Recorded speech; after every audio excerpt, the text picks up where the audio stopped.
Hey there, EMCritters. Scott Weingart here, and this is the EMCrit podcast. This is a teaser. If you want the entire episode, you need to be an EMCrit member, and you can become an EMCrit member super easily. Just go to emcrit.org/join, and boom, you can become an EMCrit member and hear this full episode. What you're going to hear now is a little excerpt. It's something I've been thinking about and banding around with some of my pharmacology buddies, and it's a way to decrease medication errors in anaphylaxis. Now, I don't know if you're going to like it or not, but I want to hear from you. Just come on over to emcrit.org/306 and let me know your comments. And again, if you want to hear the full episode, you got to be an EMCrit member on this one. Now, I think the next one is going to be a free-for-all, but if you want to hear this one, you better become a member. My contention is, and I've had variable agreement from the pharmacology community, so perhaps if you're an EMCrit farm listener, you could weigh in with your thoughts as well on the EMCrit forum. But my contention is that we should just be using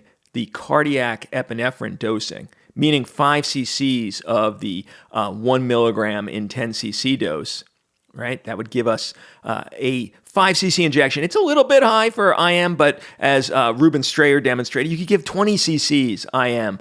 Nothing bad happens. Now, Sam's contention is that the concentration matter is not going to be absorbed as quickly.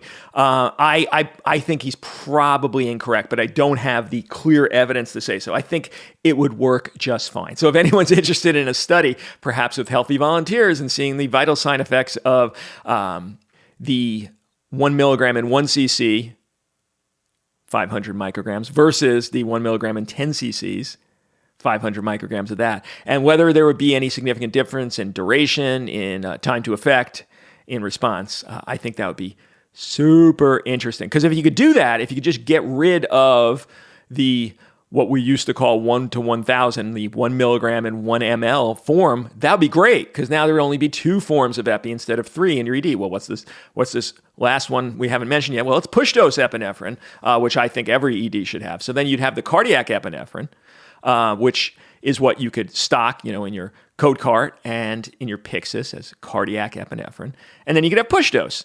And this would work out quite nicely, I think. So, because the cardiac only comes in the cardiac amps, you shouldn't stock them any other way. And then, it's an obvious differentiation between that cardiac amp and push dose.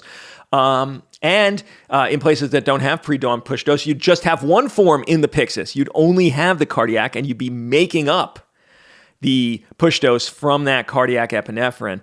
I think it would be safer all around. You get rid of that 1 milligram and 1 ml entirely. So if you're a farm person, or if you're a researcher, or someone who knows stuff about this, and you agree or disagree with me, please let me know in the comments or on the forum.